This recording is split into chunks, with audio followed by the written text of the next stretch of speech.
André, pour ce volontariat journalistique qui nous permet, n'est-ce pas, de documenter ce travail de mémoire utile pour nos chercheurs, pour nos communautés, pour le gouvernement et aussi pour nos enfants et les enfants de nos enfants.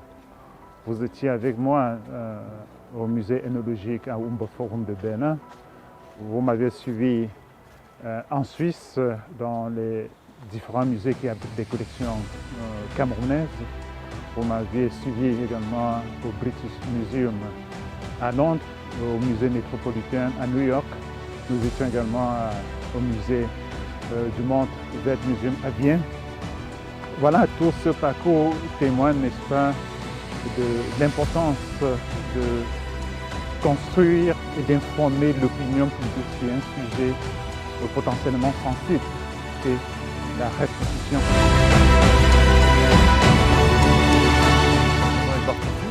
directeur général du musée royal de l'Afrique centrale, qu'on appelle Africa Museum.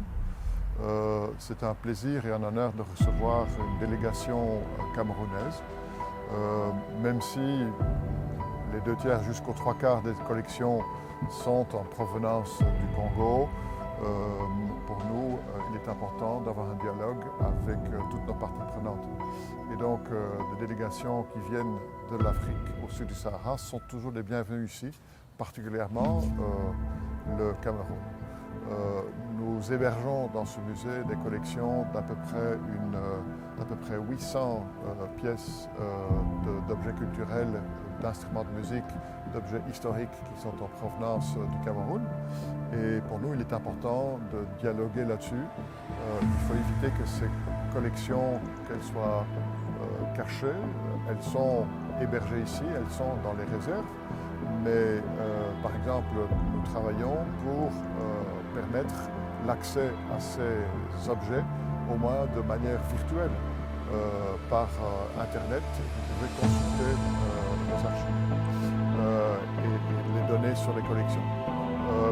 Il y a bien sûr la collection de la restitution sur laquelle la Belgique a une loi qui a été votée en 2022 qui permet la restitution quand un objet a été volé, quand il a été obtenu par la manipulation ou par la violence. Et c'est dans ce contexte aussi que cette visite prend place.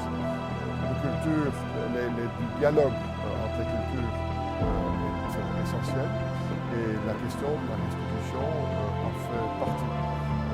Pour moi, en tant qu'ancien ambassadeur, en tant qu'ancien diplomate belge et européen, il est important d'avoir ce dialogue, de bien réfléchir et surtout d'avoir l'implication des gouvernements de part et d'autre.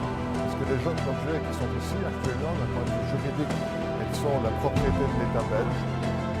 Tout changement de statut passe aussi par une initiative de l'État belge et par un dialogue entre musées avec l'implication de la société civile, avec l'implication des communautés ressources et bien sûr aussi l'implication de l'État par la voie diplomatique. Donc ça, ce sera important de bien maintenir ce dialogue au niveau officiel, au niveau diplomatique, comme entre les professionnels du musée et avec la société civile. Je crois que les 3 dimensions sont importantes si on veut faire un dialogue entre les cultures et un avenir